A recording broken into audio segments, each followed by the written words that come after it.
반도체 주식이 오르고 있습니다. 내년도 반도체 경기가 좋아질 거다라고 하는 기대가 주가를 끌어가는 역할을 하고 있다라고 보이는데요. 과연 반도체 빅사이클이 올 수 있을지 알아보는 시간을 갖도록 하겠습니다. 이재준 전 가온투자자문 대표 나오셨습니다. 예, 안녕하십니까? 네, 안녕하세요. 예, 자, 먼저 미국 시장서부터 한번 좀 여쭤보도록 하겠습니다. 간밤에 시장이 좀 엇갈렸어요. 다우는 떨어지고 그다음에 나스닥은 오르고 했는데 간밤 미국 시장 흐름을 좀 정리를 좀 해주시겠습니까? 네, 일단 차익 매물 속에서 그 종목 장세로 이제 혼조세를 보였다라고 생각하시면 될 것 같은데요. 추수감사절 관련 휴장을 앞두고 그 관망 속에 개별 종목 장세가 나왔습니다. 그리고 경기 지표가 나왔죠. 근데 고용이 둔화되고 소비재가 감소, 개인 소득이 감소하고 비내구재 소비 같은 경우에도 지난 4월 이후 처음으로 이 감소한 듯 경기 위축을 나타내는 지표들이 발생을 하였습니다. 네. 이런 부분들이 결과가 나오자 이 매물이 출회되었고요. 그래서 이런 부분들로 좀 다우지수나 S&P는 좀 하락했던 모습이 나타났습니다. 반대로 이 블랙 프라이데이에 대한 기대 속에서 온라인 판매 관련 기업들, 뭐 기술주가 될 수도 있겠죠. 그런 부분들이 강세가 보이는 부분들이 있다 보니까 좀 차별화가 나타나면서 좀 나스닥 증시는 좀 상승하는 모습들이 나타났습니다. 예. 자, 어제는 하락하기는 했지만 그래도 다우지수가 3만 포인트를 돌파했고요. 그다음에 그 나스닥이나 이런 데는 뭐 오래전서부터 계속 뭐 신고점을 갱신했다가 또 그 신고점에서 조금 밀렸다가 막 이러면서 지금 계속 진행이 되고 있는 상태입니다.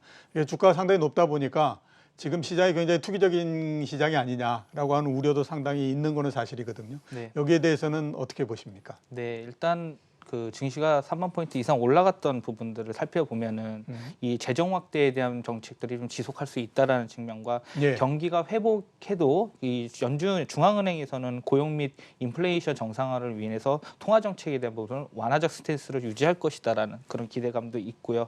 한 2년에서 3년 정도는 더 기대할 것이다라고 보고 있고요. 그리고 글로벌 경제 2020년 그 글로벌 경제를 눌렀던 부분 중에 두 가지 불확실성이 바로 코로나19와 미국 대선인데요. 2021년 초 이후에 크게 완화될 것이라는 그런 기대감이 이 증시 자체를 좀 끌어올렸다라고 좀 생각을 하고 있습니다. 다만 저는 이제 미국 경제 정상화까지 시간은 아직 많이 남아 있다고 좀 생각을 하고 있고요. 예. 투자자는 이제 금융시장 내 유동성 부족에 대해서 다시 한번 초점을 맞춰야 된다고 생각합니다. 경기가 올라가다 보면 당연히 그 정책에 대한 부분, 통화 정책이나 이런 부분이 완화적인 부분들이 이 강도가 상당히 줄어들 거라고 보고 있거든요. 예. 그렇기 때문에 유동성과 변동성 사이에서 관계가 타이트해지기 때문에 이런 불확실성이 심해질 경우 유동성 제공자들이 결국 거래를 억제하는 시장이 나타날 수 있다라고 보고 있습니다. 예. 지금은 위험자산 분위기가 굉장히 좋은데요. 투자자가 향후 시장이 급락했었을 때는 유동성 부족에 대한 문제점이 아마 시사가 될 가능성이 높다라고 생각을 하고 있고요. 추가적으로 코로나 확진자 수가 굉장히 증가를 하고 있습니다. 근데 저는 이제 백신에 대한 기대감보다는 이제 치료제가 중요하다고 생각합니다. 예. 과거에는 확진자 수가 적었기 때문에 백신이 빨리 만들어져야 된다. 백신에 대한 분명히 그분의 수요가 더 있다면은 지금은 잠재 확진자 수에 대한 부분들이 확진자 수로 가파르게 증가하다 보니까 오히려 치료제에 대한 부분들이 추가적인 증시에 대한 모멘텀이 될 수 있을 것이다라고 생각을 하기 때문에 예. 이러한 부분들까지 좀 생각을 한다고 가정을 했었을 때는 조금 우려에 대한 부분들도 좀 가져야 될 필요가 있다라고 생각을 하고 있습니다. 예. 자, 국내 시장을 한번 좀 여쭤보도록 하겠습니다. 국내 시장 아시는 것처럼 2,600포인트를 통과했고 그다음에 어제 조금 밀렸다가 오늘 다시 또 지금 상승을 하고 있는 상태입니다. 국내 시장의 상승 흐름이 계속 될 거라고 보십니까? 어떻게 판단하십니까? 네, 일단 환율 자체가 우호적이고 그다음에 국내 주식 외국인 순매수가 굉장히 유지가 되고 있다는 점은 긍정적이다라고 생각합니다. 그리고 다른 이머징 국가나 선진국 대비했을 때 실적 모멘텀이 굉장히 좋았습니다. 예. 국내가. 그렇기 때문에 한국에 대한 그 순이익 증가율이 6.9%까지 보고 있거든요. 그리고 미국 같은 경우 마이너스에 대한 순이익이 나오고 있고 인도 같은 경우 43%입니다. 예. 이머징 국가에서도 가장 선방을 했다라는 모습이 나오고 있고요. 그리고 아무래도 지금 현재는 백신 개발 뉴스랑 이 기저효과 관련된 부분들이 실적 모멘텀이 강할 것이다라는 부분으로 좀 국내 증시가 많이 끌어올렸다고 생각합니다. 예. 수급은 11월 달만 봤었을 때 외국인 자금이 6조 8천억 원을 매수를 했는데 그중에 패시브 자금이 4조 3천억 원, 예. 그리고 액티브 자금이 2조 5천억 원을 지금 추정하고 있는데요. 패시브 같은 자금 같은 경우에는 연말 리밸런싱 가능성이 굉장히 높습니다. 그렇기 때문에, 그리고 액티브 같은 경우에도 실적 모멘텀에서 후행적으로 이 반응을 했기 때문에 연말에 갈수록 국내 주식에 대한 순매수 강도는 약해질 것으로 보고 예. 있고요. 예. 그리고 과도한 쏠림 현상을 좀 경계를 하면서 내년에 공매도 관련된 허용된 이슈도 있기 때문에, 불확실성 이슈가 있기 때문에 이러한 부분들을 봤을 때는 지금 2,600이 돌파했지만 그래도 비중에 대한 부분들은 좀 줄여가는 전략을 취하시는 게 좋을 것 같습니다. 예, 연말까지 주가가 2,600을 통과하긴 했지만 비중을 조금씩 줄였으면 좋겠다라고 말씀을 하셨고요. 반도체에 대해서 본격적으로 한번 좀 여쭤보도록 하겠습니다.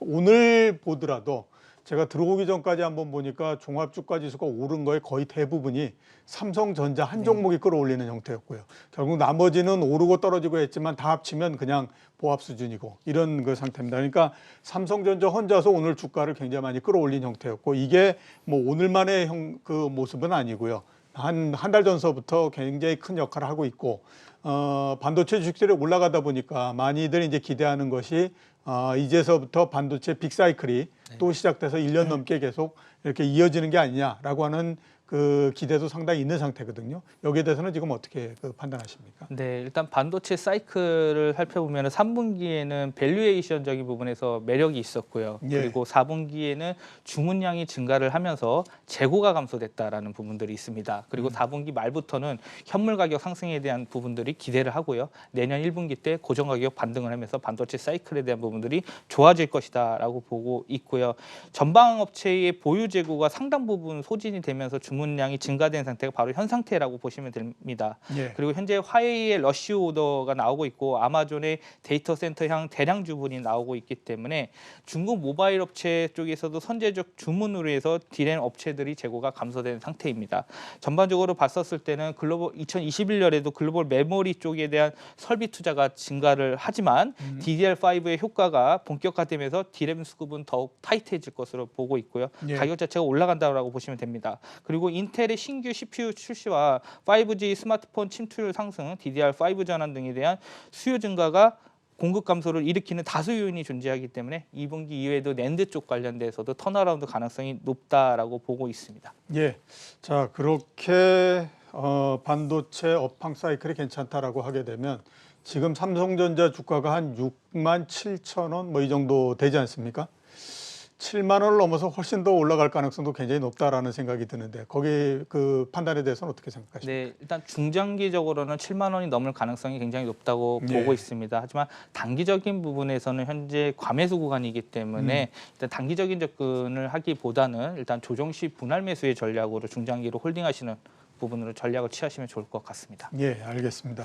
자, 그리고 반도체 양사뿐만 아니라 반도체가 워낙 이제 큰 산업이기 때문에 관련한 주식들도 상당히 이제 좋을 그 혜택을 받을 수밖에 없거든요.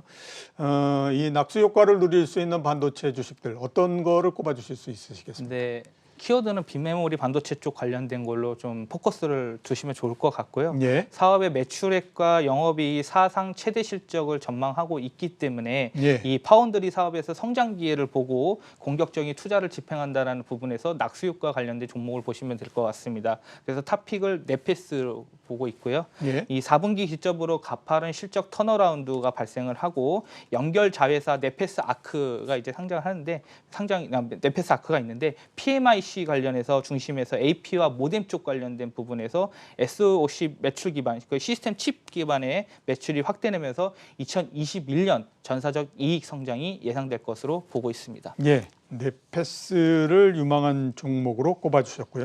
자, 그 반도체도 반도체지만 또 다른 업종들도 상당히 많이 상승을 하고 있습니다. 여러 업종들이 지금 대형주 쪽에서 많이 오르고 있는데 주목해야 될 업종, 그 다음에 전략을 한번 좀 꼽아주시겠습니까? 네. 저는 사실 관심을 많이 갖지 않는 업종을 많이 찾으려고 노력을 합니다. 예. 그래서 오늘은 건설 업종, 건설. 예, 건설을 예. 말씀드리고 싶은데요.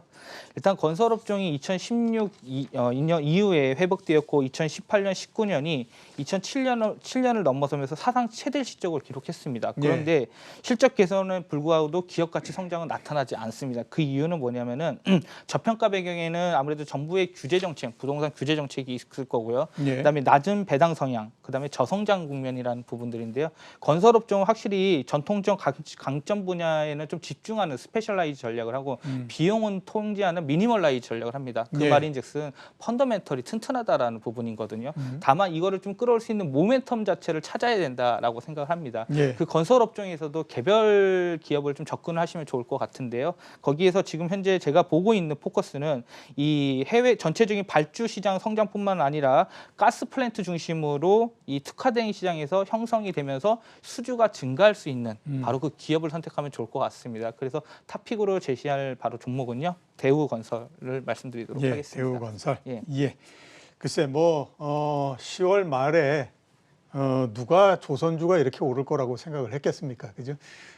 지금은 어떤 주식들도 항상 기회가 있다라는 생각이 들고 그에 따라서 보게 되면 건설주도 지금은 상당히 좀 관심을 가져야 되는 대상이 아닌가라는 생각이 좀 듭니다. 자, 오늘 나와주셔서 대단히 감사합니다. 예, 지금까지 이재준 전 가온투자자문 대표였습니다.